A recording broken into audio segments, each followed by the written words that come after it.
চোরাই স্বর্ণের টাকার ভাগ না পেয়ে একসময়ের বাল্যবন্ধু ও ব্যবসায়িক অংশীদার আখতারুজ্জামান ওরফে শাহিনের পরিকল্পনায় ঝিনাইদহ ৪ আসনের সংসদ সদস্য আনোয়ারুল আজিম আনারকে হত্যা করা হয়। এ হত্যাকাণ্ডে নেতৃত্ব দেন ভাড়াটে খুনি ও চরমপন্থী নেতা আমানুল্লাহ। তার সঙ্গে আরও ৪ জন হত্যার সঙ্গে জড়িত ছিলেন। ধারণা করা হচ্ছে ১৩ মে কলকাতার নিউ টাউন এলাকার সঞ্জীবনী গার্ডেনের অভিজাত একটি ফ্ল্যাটে এ হত্যাকাণ্ড ঘটে। এরপর খুনিরা টুকরো করে লাশ গুম করে ফেলে। এ হত্যাকাণ্ডের বিষয়ে ঢাকায় নিজ বাসভবনে স্বরাষ্ট্রমন্ত্রী আসাদুজ্জামান খান কামাল এক সংবাদ ব্রিফিংয়ে জানান, এমপি আনোয়ারুল আজিম আনারকে কলকাতার এক বাসায় পরিকল্পিতভাবে খুন করা হয়েছে। খুনের উদ্দেশ্য, কারা খুন করেছে এসব জানতে ভারতের পুলিশ কাজ করছে। এই খুনের সঙ্গে বাংলাদেশিরাই জড়িত উল্লেখ করে তিনি বলেন, ঘটনায় জড়িত ৩ জনকে এরই মধ্যে আটক করা হয়েছে, আরও কয়েকজনকে ধরার চেষ্টা চলছে।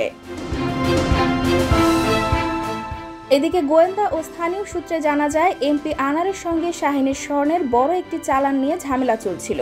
এমপি ওই চালানের টাকা শাহিনকে দেননি। এটা নিয়ে দীর্ঘ ঝামেলার পর কলকাতায় অন্যান্য পার্টনারের সঙ্গে মীমাংসার জন্য যান এমপি আনার। তাকে এক নারী দিয়ে ফাঁদে ফেলে কলকাতা নেওয়া হয়। এছাড়া ডিবি সূত্র জানায়, আখতারুজ্জামান শাহিন এমপি আনারকে হত্যার জন্য আমানুল্লাহর সঙ্গে ৫ কোটি টাকার চুক্তি করে। এই আমানুল্লাহ একসময় চরমপন্থী পূর্ব বাংলার কমিউনিস্ট পার্টির নেতা ছিলেন। হত্যাকাণ্ডটিকে চূড়ান্ত রূপ দিতে আমানুল্লাহ অন্য কিলার মুস্তাফিজুর ও ফয়সাল শাহাজিকে রিক্রুট করেন। পাশাপাশি শাহিন আগে থেকেই ভারতে জিহাদ ও সিয়ামকে রিক্রুট করে।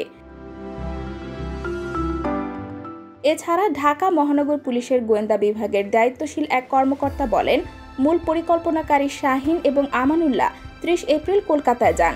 হত্যার সবকিছু ঠিকঠাক করে শাহিন ১০ মে বাংলাদেশে চলে আসেন এবং আমানুল্লাহ সেখানে থেকে যান।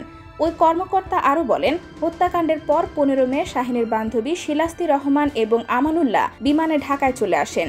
এরপরই তাদের অবস্থান শনাক্ত করে আটক করা হয়। এছাড়াও মোকাররম, সিনথিয়া ও মারুফ নামে ৩ জনকে আটক করেছে বাংলাদেশের পুলিশ। এর মধ্যে মোকাররম পুরো হত্যাকাণ্ডের ঘটনার বর্ণনা দিয়েছেন গোয়েন্দা পুলিশের কাছে। IBTV USA, new York.